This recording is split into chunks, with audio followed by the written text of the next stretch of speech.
মনোবীক্ষণ polyclinic, চিকিৎসার জগতে এক দশক। এখন এখানে সব বিষয়ে ডাক্তারবাবু একসাথে তলায়। ফোন করুন 7477999515 এই নম্বরে। মাসের শুরুতেই আমজনতার জন্য নতুন ঝটকা। বাংলায় 1 টাকা 1 পয়সা করে বাড়ল পেট্রোল ডিজেলের দাম।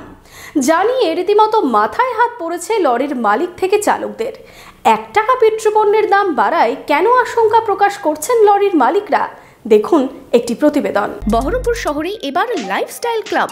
Join the arena club at golden retreat. Spa, salon, swimming pool থেকে রেস্টুরেন্ট, লাউঞ্জ বার, জেলার একমাত্র ডিস্কোথেক ইগনিশন।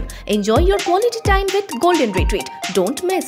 মাসের শুরুতেই আমজনতার জন্য নতুন ঝটকা। বাংলায় 1 টাকা 1 পয়সা করে বাড়ল পেট্রোল ডিজেলের দাম। জুলাই মাসের শুরু থেকে কার্যকরী হয়েছে এই নিয়ম। পেট্রোল ডিজেলের বিক্রয় করের ওপর 1 টাকা ছাড়ের সুবিধা প্রত্যাহার করেছে নবান্ন। তাই বেড়েছে 1 টাকা। 2 বছর সময় লেগেছিল পেট্রোল ডিজেলের দাম কমতে। সেই দাম বাড়ল মাত্র 3 মাসের মাথায়। চিন্তায় আমজনতা। তার চাইতেও বেশি সমস্যার মধ্যে বাস লরির মালিকরা। নেই ঠিক মতন ভাড়া, তার উপর ঊর্ধ্বমুখী দ্রব্যমূল্যের দাম, পাশাপাশি গাড়ির পার্টসের দাম চড়া। এই সব কিছুর সঙ্গে জুড়ল ডিজেলের দাম বৃদ্ধি। বলা চলে মরার উপর যেন খাঁড়ার ঘা। দীর্ঘদিন ধরে আমাদের যেভাবে আমরা এই ট্রাক মালিকদের দুরবস্থা চলছে, তাতে যে আমরা সমস্যার সম্মুখীন হয়েছি বা হচ্ছি, তার সঙ্গে এই আবার 1 টাকা করে ডিজেল বৃদ্ধি আমাদের পক্ষে গাড়ি চালানো প্রায় অসম্ভব আগে গিয়ে দাঁড়িয়েছে। এমনি নিত্য প্রয়োজনীয় জিনিসের যে দাম বেড়েছে, ডিজেলের দাম বাড়লে যে ভাড়া বৃদ্ধি হবে সেটাও আমরা করতে পারছি না, কিন্তু অন্য জায়গায় তো সেরকম বাড়ছে। আগামী দিন যে কিভাবে আমরা গাড়ি চালাবো আমরা সেই দিশায় খুঁজে পাচ্ছি না। তেলের দাম বাড়ার জন্য আমাদের প্রচণ্ড অসুবিধা হচ্ছে। আমাদের কোনো রকম সংসার চালানো মুশকিল হয়ে গেছে। সংসার চালানো দুষ্কর ব্যাপার। তারপরে নিত্য প্রয়োজনীয় জিনিসের দাম বেড়ে গেছে, এর জন্য বিরাট ব্যাপার। চালাতে পারছি না সংসার। আমাদের ডেলি ধরুন ভাড়া হচ্ছে না, সে ভাড়া হচ্ছে 3 দিন 4 দিন 1 দিন ভাড়া হচ্ছে। তারপরে যদি তেলের দাম, নিত্য প্রয়োজনীয় জিনিসের দাম দিই, তাহলে আমাদের চলবে কি করে? বিরাট অসুবিধা মানে কি, প্রচন্ড অসুবিধা। একটি পণ্যবাহী লরি বা ট্রাকের খরচা দৈনন্দিন লোকালে লরির তেল লাগে 50 থেকে 60 লিটার। কলকাতা গেলে দরকার 120 থেকে 130 লিটার তেল। শিলিগুড়ি গেলে দরকার 200 থেকে 250 লিটার তেল।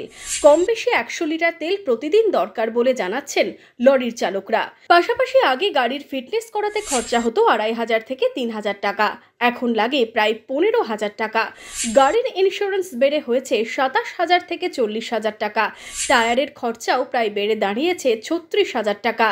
গাড়ির খরচা বাদেও খালাসির খরচা, আবার অনেকে চালক রাখেন, তাদের খরচ, সমস্ত কিছুই এই লরি চালিয়ে তুলতে হয় বলে জানাচ্ছেন লরি বা পণ্যবাহী গাড়ির মালিকরা। তাই এই পরিস্থিতিতে আবার ডিজেলের দাম বৃদ্ধি একটা বড় ঝটকা তাদের জন্য। তেলের দাম বাড়াতে আমাদের গাড়ি চালানোর সমস্যা, আবার তেলের দাম বাড়াতে বিভিন্ন জিনিসের দাম বাড়ছে।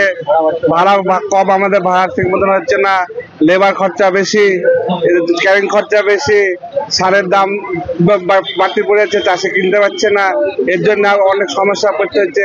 এই সমস্যার সম্মুখীন হতে হচ্ছে বাস মালিকদেরও। একই রুটে নেই যাত্রী, তার উপর ডিজেলের দাম বৃদ্ধি। চিন্তায় রয়েছেন বাস মালিকরাও। আবার এই 1 টাকা ট্যাক্সটা তুলে দেওয়া হলো, দিয়ে তেলের দামটা বেড়ে গেল। তো এটা তো আমাদের একটা কি বলবো, আমাদের বিষ পোড়ার মতো পরিস্থিতি দাঁড়িয়ে গেছে টোটাল ব্যবসাটাই। টোল মনে করছে যা খুশি তাই বাড়িয়ে দিচ্ছে। আমি বাইপাস ব্যবহার করব না, ব্রিজের খরচার টাকা আমাকে দিতে হবে। আজকের যা রেজাল্ট, আজকের যা বক্তব্য, এই অবস্থায় প্রতি গাড়ি 1200 টাকা করে টোল দিয়ে টোল পার হতে হবে, একটা টোল গেটে। তারপরে ডিজেলের দাম, তারপরে অন্যান্য স্পেয়ার পার্টসের দাম, সব মিলিয়ে আমরা খুব অসহায় অবস্থায় আছি। এরপর আবার আরো বাড়বে পেট্রোল ডিজেলের দাম। যদি বাড়ে তাহলে কি করবেন বাস চালক থেকে লরির মালিকরা? সেই নিয়ে উঠছে প্রশ্ন। বহরমপুর থেকে রামচন্দ্র বিশ্বাসের রিপোর্ট, ইমাজিন কমিউনিটি মিডিয়া।